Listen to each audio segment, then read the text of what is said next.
Amnion and Korean कैसे बनती है। तो सबसे पहले हम डिस्कस करते हैं कि ये कब बनना स्टार्ट होती है। सबसे पहले यॉर्क साइट बनना स्टार्ट होती है और इंक्यूबेशन के 30 घंटे बाद ये दोनों बनना स्टार्ट हो जाती है। इंक्यूबेशन के कितने घंटे बाद? 30 घंटे के बाद जो है एमनियन एंड कोरियन बनना स्टार्ट हो जाती है। और जो हमारा एक क्वेश्चन आता है कि कोरियन को सिरोसा भी बोला जाता है। तो कई बार क्या क्वेश्चन होता है कि बहुत इजी सा क्वेश्चन होता है लेकिन उसका नाम जो है कोरियन ना देकर सिरोसा दे दिया जाता है, तो हम कंफ्यूज हो जाते हैं कि सिरोसा कहाँ से आ गई। तो ये जो क्वेश्चन है इस तरीके से भी पूछा जा सकता है कि निम्न में से कौन सी एक जो है एक्स्ट्रा एम्ब्रियोनिक मेम्ब्रेन नहीं है और वहां पर कोरियन का नाम ना देकर सिरोसा का नाम दे दिया जाता है। तो हमें पता होना चाहिए कि सिरोसा और कोरियन सेम ही है। ठीक है, उसके बाद हमने डिस्कस किया है कि एमनियन एंड कोरियन है, ये इंक्यूबेशन के 30 घंटे के बाद बनना शुरू हो जाते हैं। अभी हम डिस्कस करते हैं कि ये बनते कहाँ से। तो ये बनेगा सोमैटोप्यूल से। हम डिस्कस कर चुके हैं कि जो सोमैटोप्यूल है, ये सोमैटोप्यूल दो मेम्ब्रेन्स बनाएंगी, एमनियन एंड कोरियन। और ये जो सोमैटोप्यूल है ये खुद किससे बनता है? ये खुद बनता है एक्स्ट्रा एम्ब्रियोनिक एक्टोडर्म प्लस हम कह सकते हैं सोमैटिक मेसोडर्म या फिर हम कह सकते हैं पैराइटल मेसोडर्म। तो इन दोनों से मिलकर बनती है, क्या बनती है? सोमैटोप्यूल। और सोमैटोप्यूल आगे जाके बनाएगी एमनियन एंड कोरियन। ठीक है, तो हम डिस्कस करते हैं कि ये कैसे बनती है। तो जैसे कि ये हमारे पास क्या है? एक एम्ब्रियो है। तो ये हमारे पास एक एम्ब्रियो है। तो इस एम्ब्रियो के ऊपर यहाँ पर अभी क्या बन चुकी है? यहाँ पर हमारे पास एक यॉर्क सैक की फॉर्मेशन हो चुकी है। तो हमारे पास यॉर्क सैक बन चुके हैं, हमने देखा किस तरीके से बना। अब क्या होगा कि यहाँ पर एक लेयर इधर से हम कह सकते हैं निकलेगी, एक लेयर इधर से निकलेगी। कुछ जो है ये सोमैटोप्यूल है, हम ये कह सकते हैं कि इधर से भी निकलेगी, इधर से भी निकलेगी, कुछ लेटरल साइड से भी निकलेगी। ठीक है, और ये इस तरीके से निकलेंगी कि ये इसको पहले तो इस तरीके से कवर कर लेंगे। ठीक है, इस तरीके से कवर कर लिया जाएगा इस यॉर्क सैक को भी और इस एम्ब्रियो को भी। तो यॉर्क सैक और एम्ब्रियो को इस तरीके से कवर कर लिया जाएगा, किसके द्वारा? सोमैटोप्यूल के द्वारा। तो सोमैटोप्यूल के द्वारा इस एम्ब्रियो और इस यॉर्क सैक को कर लिया जाएगा कंप्लीट, पूरा अपने अंदर डाल लिया जाएगा। अब ये जो सोमैटोप्यूल है ये किसकी बनी है? एक्टोडर्म एंड मेसोडर्म की बनी है। तो ये जो हम लेयर हमने बनाई है, ये कौन सी लेयर बनाई है? ये हमने बनाई है एक्टोडर्म की लेयर। तो ये लेयर बनी है एक्टोडर्म की और इसके अंदर एक लेयर हम अभी और बनाएंगे। तो इसके अंदर वाली साइड, क्योंकि ये डबल लेयर स्ट्रक्चर है, हमने देखा था कि किस तरीके से दो लेयर से एक लेयर बनती है। तो ये डबल लेयर स्ट्रक्चर है, तो इसके अंदर एक लेयर और पाई जाएगी जो कि कौन सी लेयर है? सोमैटिक मेसोडर्म है। ठीक है, तो इस तरीके से यहाँ पर हमारे पास एक लेयर और बन चुकी है, इसका नाम क्या है? मेसोडर्म। तो ये क्या है? सोमैटिक मेसोडर्म है यहाँ पर। ठीक है, सोमैटिक मेसोडर्म इस तरीके से बनी है कि इसने प्रॉपर एम्ब्रियो को और इस यॉर्क सैक को कंप्लीटली अपने अंदर डाल दिया। और ये क्या बन चुकी है? अब सोमैटोप्यूल बन चुकी है। अब इससे क्या बनेंगी? अब इससे एमनियन एंड कोरियन बनेगी। ठीक है, अब अगर ये जो दो हमारे पास इस तरीके से कर्व स्ट्रक्चर बनी है, अगर इन कर्व स्ट्रक्चर को आपस में हम मिला दें, अब हम इनको आपस में क्या करते हैं? हम इनको आपस में मिलाते हैं।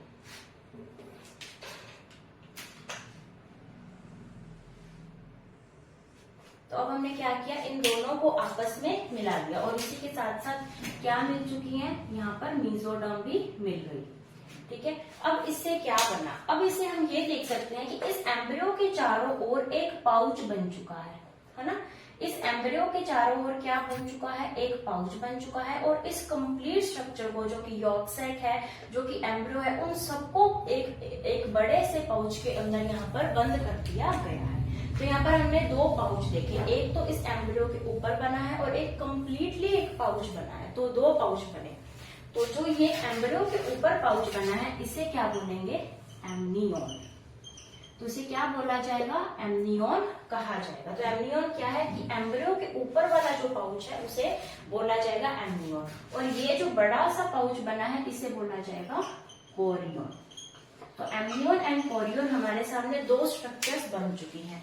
एमनियन एम्ब्रियो के ऊपर है, कोरियन सब के ऊपर। अब अगर हम देखें तो एम्ब्रियो के जो एमनियोन है उसकी ऊपर वाली साइड कौन सी स्ट्रक्चर है और उसके नीचे वाली कौन सी लेयर है। तो अगर हम बात करें एमनियोन की तो उसकी आउटर साइड क्या है, उसकी आउटर साइड है मीजोडर्म। आउटर साइड किसकी बनी हुई है, मीजोडर्म की बनी हुई है। और उसकी जो इनर साइड है वो किसकी बनी हुई है, एक्टोडर्म की बनी हुई है। तो उसकी इनर साइड बनी हुई है एक्टोडर्म की, आउटर साइड बनी हुई है मीजोडर्म की। उसी तरीके से हम कोरियन को देखते हैं।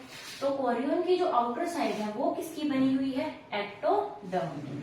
तो आउटर साइड बनी है एक्टोडर्म की और जो इनर साइड है वो किसकी बनी हुई है, मीजोडर्म की। तो इनर साइड है मीजोडर्म की, आउटर साइड है एक्टोडर्म की। तो इससे हमारे क्या बन चुकी है, दो लेयर्स एमनियोन एंड कोरियन। हमने देखा कि उसकी बाहर वाली साइड कौन सी लेयर है और अंदर वाली साइड कौन सी लेयर है।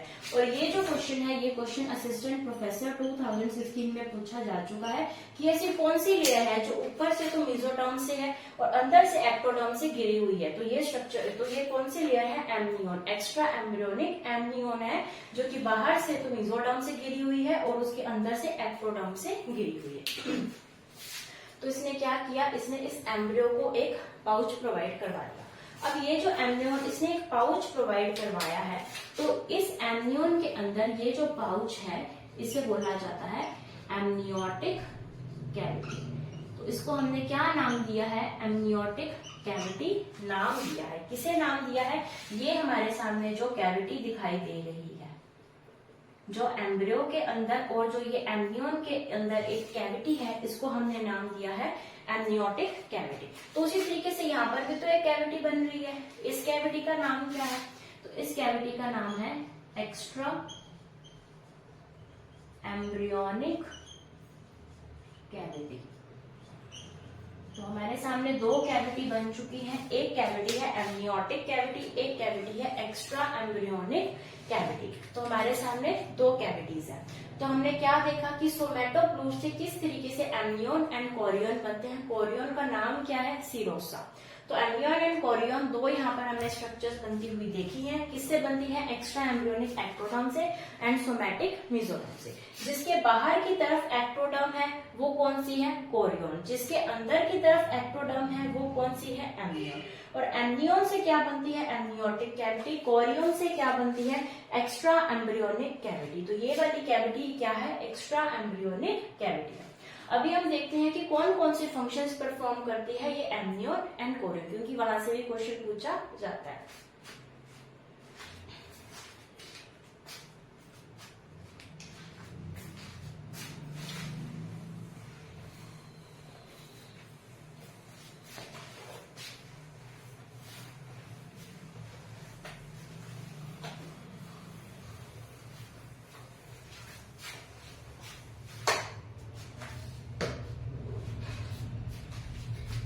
देखें कि सिरोसा या फिर कोरियन के क्या फंक्शन है। तो कोरियन या फिर सिरोसा का यही फंक्शन है, ये क्या कर रही थी, ओवर प्रोटेक्ट कर रही थी। कैसे, पूरे के पूरे एम्ब्रियो को या फिर जो यॉर्क सेट था उनको कंप्लीटली अपने अंदर समा लिया था, इसने एक बैग बना दिया था। तो ये कैसी है, ओवर प्रोटेक्टिव लेयर है और ये रेस्पिरेशन में हेल्प करती है, सिर्फ हेल्प करती है। हमारे अंदर यही डाउट रह जाता है कि ये रेस्पिरेशन ही करवाती है। तो ये रेस्पिरेशन तो करवाती है लेकिन उसके अंदर ये हेल्प करती है, यानी इससे भी ज्यादा इंपॉर्टेंट रोल अभी एक जो है लेयर का आने वाला है। तो हम इसको कहेंगे कि हाँ ये रेस्पिरेशन में हेल्प करती है, लेकिन इससे ज्यादा इंपॉर्टेंट एक लेयर और है जो कि रेस्पिरेशन में हेल्प करेगी। ठीक है, तो ये ओवर प्रोटेक्टिव लेयर है, रेस्पिरेशन के अंदर हेल्प करती है। उसके बाद हम बात करते हैं एमनियोन। एमनियोन क्या था, एमनियोन ये था जिसने एम्ब्रियो को अपने अंदर समाया था। तो जो एमनियोन है ये क्या करवाएगी, एक पॉन्ड जैसी उसको एक ऐसा फील करवाएगी जैसे एक पॉन्ड के अंदर, एक तालाब के अंदर कोई चीज तैर रही है। तो एक पॉन्ड प्रोवाइड करवाएगी, किसको प्रोवाइड करवाएगी, इस एम्ब्रियो को। तो एम्ब्रियो को एक पॉन्ड प्रोवाइड करवाएगी, या हम क्या बोल सकते हैं कि एक आर्टिफिशियल स्विमिंग पूल प्रोवाइड करवा रही है।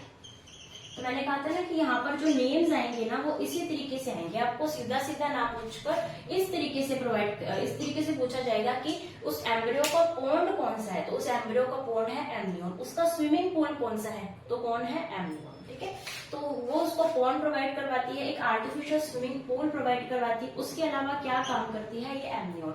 एमनियन उस एम्ब्रियो को ड्राई होने से बचाती है, वो उसको सूखने नहीं देती, क्योंकि उसके अंदर क्या होता है, एमनियन के अंदर, उस कैविटी के अंदर एमनियोटिक फ्लूइड होता है। हमने जो एमनियोटिक कैविटी बनाई थी, हमने एमनियन के अंदर एमनियोटिक कैविटी बनाई थी, तो हमने कहा था कि इस एमनियोटिक कैविटी के अंदर अब एमनियोटिक फ्लूइड प्रेजेंट होगा।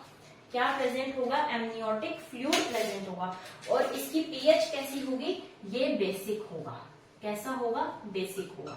तो एक बेसिक फ्लूइड एमनियोटिक कैविटी के अंदर प्रेजेंट होता है, जिसे एमनियोटिक फ्लूइड कहते हैं, जिसकी वजह से ये क्या करता है, ये ड्राई नहीं होता। कौन, एम्ब्रियो। तो एम्ब्रियो जो है वो ड्राई नहीं होता, हम कहते हैं कि एम्ब्रियो सूखता नहीं है, वो इस फ्लूइड के अंदर क्या करता है, तैरता रहता है। और ये जो एमनियोटिक फ्लूइड है, इससे क्या किया जाता है, इससे जेनेटिक डिसऑर्डर को हम डायग्नोज कर सकते हैं, क्योंकि इस एमनियोटिक फ्लूइड के अंदर जो है हमें सब वो चीजें मिल जाएंगी जो उसका जेनेटिक मटेरियल है, किसका, एम्ब्रियो का। तो एम्ब्रियो का जेनेटिक मटेरियल हमें इस फ्लूइड से मिल जाएगा, जिसकी वजह से हम जो जेनेटिक डिसऑर्डर फ्यूचर में बच्चे को हो सकते हैं, हम उसको क्या कर सकते हैं, डायग्नोज कर सकते हैं। तो उसको क्या करेंगे, डायग्नोज कर सकते हैं। और ये कहाँ से मिलेगा, इस एमनियोटिक फ्लूइड से मिलेगा, या हम कह सकते हैं कि एमनियन से मिलेगा। तो एमनियन क्या करवाएगी, इसको एक फ्लूइड प्रोवाइड करवाएगी। और ये जो एमनियन है, इसका एक और काम भी है, ये कैसी है, ये है शॉक एब्जॉर्बर। मतलब उसको कोई भी शॉक लगने से वो उसको बचाती है। ये जो फ्लूइड है, यही शॉक जो है वो एब्जॉर्ब कर लेता है, जिसकी वजह से जो डेवलपिंग एम्ब्रियो है, उस डेवलपिंग एम्ब्रियो को कोई भी शॉक, किसी भी तरीके की कोई मैकेनिकल इंजरी होने से बचाता है। कौन बचाता है, ये जो फ्लूइड है ये बचाता है। ठीक है, अभी जो क्वेश्चन आ चुका है, इसमें से वो क्वेश्चन आ चुका है, शॉक एब्जॉर्बर का काम कौन करता है। और ये जो क्वेश्चन है असिस्टेंट प्रोफेसर 2020 के अंदर आ चुका है। तो अभी तक हमने असिस्टेंट प्रोफेसर 2020 में ही 2 क्वेश्चन पढ़ लिए हैं। ठीक है, अभी तीसरा क्वेश्चन जो 2020 के अंदर ही आया हुआ है, वो इसी टॉपिक से आया हुआ है, एक्स्ट्रा एम्ब्रियोनिक मेम्ब्रेन। तो हम देख सकते हैं कि हमारे लिए ये टॉपिक कितना ज्यादा इंपॉर्टेंट है। तो अभी हमने क्या देखा, एमनियन एंड कोरियन को देखा, हमने इनके फंक्शंस को देखा। कोरियन को क्या बोला जाता है, सिरोसा। ये एक ओवर प्रोटेक्टिव लेयर है, रेस्पिरेशन के अंदर हेल्प करती है। ठीक है, उसके बाद हमने क्या कहा कि पॉन्ड है, ये पॉन्ड प्रोवाइड करवाता है। कौन, एमनियन। एक पॉन्ड जैसे स्ट्रक्चर प्रोवाइड करवाता है एम्ब्रियो को, एक आर्टिफिशियल स्विमिंग पूल की तरह वर्क करता है, एक शॉक एब्जॉर्बर की तरह वर्क करता है। इस एमनियोटिक कैविटी के अंदर एक फ्लूइड पाया जाता है, जिसे एमनियोटिक फ्लूइड कहा जाता है, जो कि कैसे पीएच का होता है, बेसिक पीएच का। और इस फ्लूइड से हम जेनेटिक डिसऑर्डर को डायग्नोज कर सकते हैं। ये उसको सूखने से बचाएगा, किसे, एम्ब्रियो को सूखने से बचाता है। अभी हम चलते हैं हमारी लास्ट एक्स्ट्रा एम्ब्रियोनिक मेम्ब्रेन की तरफ, जो कि है एलेक्ट्रोस। 40 मिनट के लिए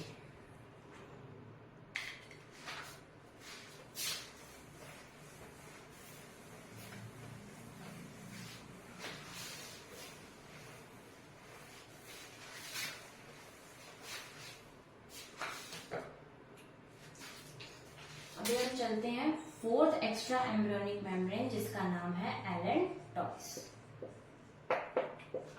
किसकी बात करेंगे हम, एलेंटॉइस की बात करते हैं। अगर हम बात करें एलेंटॉइस की, तो एलेंटॉइस किससे बनती है, एलेंटॉइस बनती है स्प्लैंक्नोफ्लूइड से। स्प्लैंक्नोफ्लूइड से बनने वाली है एलेंटॉइस। और इसके अंदर कौन कौन सी 2 लेयर्स प्रेजेंट होगी, इसके अंदर बनेगी extra embryonic endoderm and extra embryonic जो मेसोडर्म है, उसके अंदर भी कौन सी, स्प्लैंक्निक मेसोडर्म हम कह सकते हैं, स्प्लैंक्निक मेसोडर्म। तो स्प्लैंक्निक मेसोडर्म एंड एंडोडर्म से क्या बनेंगी, इन दोनों से बनेगी स्प्लैंक्नोफ्लूइड। और ये स्प्लैंक्नोफ्लूइड क्या बनाने वाली है, एलेंटॉइस को बनाने वाली है। ठीक है, तो अभी तक हमने क्या क्या देखा कि हमारे पास ये एक एम्ब्रियो था, हमारे पास इस तरीके का एम्ब्रियो था। इस एम्ब्रियो से हमने क्या निकाली थी, एक यॉक सैक निकाला था। तो कुछ इस तरीके से हमारे पास यॉक सैक प्रेजेंट था। फिर हमने बनाई थी कि इसके ऊपर एक तो ये वाली स्ट्रक्चर प्रेजेंट होती है, जिसको हमने क्या नाम दिया था, एमनियन। क्या नाम दिया था, एमियोन। और एक हमने बनाई थी जो इन सबको कवर करके रखती है, उसका नाम हमने क्या बोला था, कोरियोन, जो कि क्या कर रही थी, एक ओवर प्रोटेक्टिव लेयर की तरह काम कर रही थी, सबको कवर करके रख रही थी। ठीक है, अभी यहाँ पर क्या होता है, अभी यहाँ पर बनती है एक और लेयर, अभी यहाँ पर बनेगी एक और लेयर, यानी क्या निकलेगी, स्प्लैंक्नोप्ल्यूर निकलेगी। और स्प्लैंक्नोप्ल्यूर इस तरीके से यहाँ से निकलेगी, एक बैग लाइक स्ट्रक्चर सबसे पहले बनेगी। सबसे पहले क्या बनेगी, एक बैग लाइक स्ट्रक्चर। ये क्या बनती है, एलेंटॉइस बनने वाली है। तो सबसे पहले एक बैग लाइक स्ट्रक्चर यहाँ पर बनेगी। फिर ये जो बैग लाइक स्ट्रक्चर है, ये इस जो एक्स्ट्रा एम्ब्रियोनिक हमने कैविटी बनाई थी, इस कैविटी का क्या नाम दिया था हमने, एक्स्ट्रा एम्ब्रियोनिक। उसके अलावा हम इसको सिलोमिक कैविटी भी बोल सकते हैं, एक्स्ट्रा एम्ब्रियोनिक सिलोमिक कैविटी, या फिर एक्स्ट्रा एम्ब्रियोनिक कोरियोन कैविटी भी इसका नाम कह सकते हैं। तो ये जो कैविटी थी, ये इस कैविटी के अंदर अब क्या करेगी, फैलेगी। ये इस कैविटी के अंदर फैलेगी। कौन फैलेगी, ये एलेंटॉइस फैलेगी। ठीक है, तो अभी हम देखते हैं कि इस एलेंटॉइस के बाहर वाली साइड और अंदर वाली साइड कौन कौन सी मेम्ब्रेन है, पहले हम वो देख लेते हैं। तो अभी हमने क्या बनाई है, ये एलेंटॉइस। तो इस एलेंटॉइस के आउटर साइड पर कौन सी मेम्ब्रेन है और इनर साइड पर कौन सी मेम्ब्रेन है। तो आउटर साइड पर इसके प्रेजेंट होगी मेसोडर्म, जिसका हमने क्या नाम दिया, स्प्लैंक्निक मेसोडर्म। और इनर साइड पर यहाँ पर प्रेजेंट होगी एंडोडर्म। तो इनर साइड पर क्या प्रेजेंट होगी, एंडोडर्म प्रेजेंट होगी। तो ये सेम वही वाली स्ट्रक्चर बन चुकी है, वैसा ही बैग बन चुका है जैसा कैसा था यॉर्क सैक। यॉर्क सैक में भी आउटर की तरफ मेसोडर्म थी, अंदर की तरफ एंडोडर्म थी। वैसे ही एलेंटॉइस में आउटर की तरफ मेसोडर्म है, अंदर की तरफ एंडोडर्म है। तो ये हमारे पास एक ऐसी स्ट्रक्चर, एक बैग लाइक स्ट्रक्चर बन चुकी है। लेकिन अब ये एक्स्ट्रा एम्ब्रियोनिक सिलोमिक कैविटी में फैलेगी। तो अब हम इसको फैलाते हैं।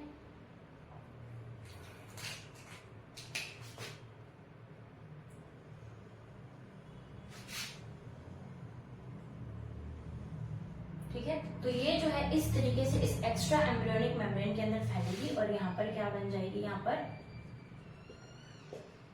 इस तरीके से ये इसके साथ फ्यूज हो जाएगी। ठीक है, अब यहाँ पर ये जो फ्यूज हुई है, ये कौन कौन सी लेयर्स है जो फ्यूज हुई है, पहले हम इस लेयर का नाम बनाते हैं, जो कि ऊपर कोरियोन के साथ यहाँ पर फ्यूज हो रही है। तो इसका नाम है एलेंटो कोरियोन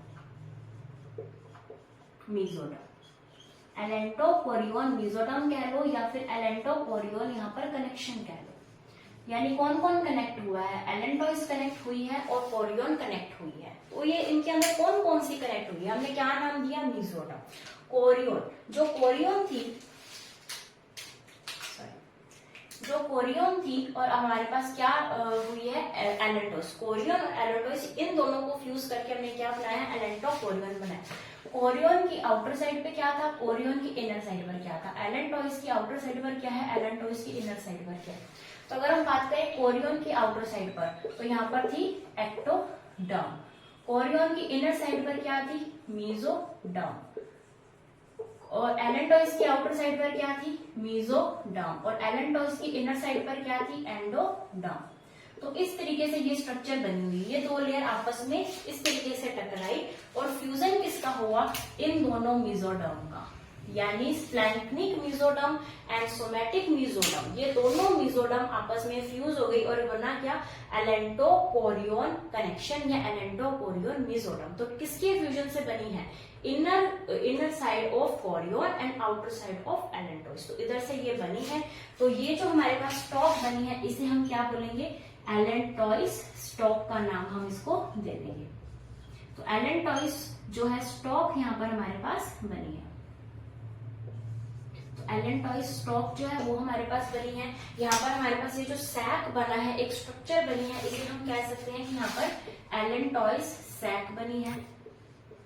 यहाँ पर एक एलेंटोइस सैक बनी है। अब ये जो सैक है, जो कि किसके अंदर बना हुआ है, इस एलेंटो कोरियोन मेसोडर्म के अंदर। तो ये जो लेयर थी, ये थी एलेंटो कोरियोन मेसोडर्म। और इसके बीच में, इसके और इसके बीच में यहाँ पर क्या बन रही है, यहाँ पर बन रही है एलेंटोइस सैक बन रही है। और इस एलेंटोइस सैक के अंदर क्या है, इस तरीके से यहाँ पर वेन्स एंड आर्टरीज जो है वो फैली हुई है।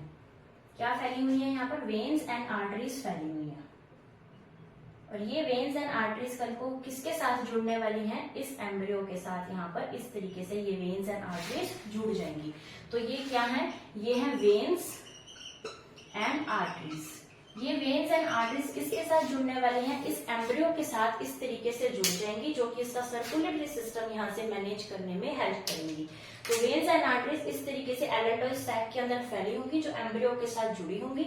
यहाँ पर ये जो एलेंटोइड सैक है, ये एलेंटोइड स्टॉक के साथ जुड़ा होगा, ठीक है। एलेंटोइड आउटर साइड से मेसोडर्म, इनर साइड से एंडोडर्म की बनी होगी, और ये कोरियन के साथ ऐड होकर क्या बनाएगी, एलेंटो कोरियन कनेक्शन बनाएगी। और यहाँ पर एक हमारे पास जो एक्स्ट्रा एम्ब्रियोनिक सिलोमिक कैविटी है, उसके अंदर पूरी की पूरी एलेंटोइड जो है वो फैल जाएगी, और यहाँ पर बनने वाला है हमारे पास वेन्स एंड आर्टरीज, ठीक है। अभी हम देखते हैं कि इसके अंदर कौन कौन से फंक्शंस जो है वो परफॉर्म करती है, कौन, एलेंटोइड्स।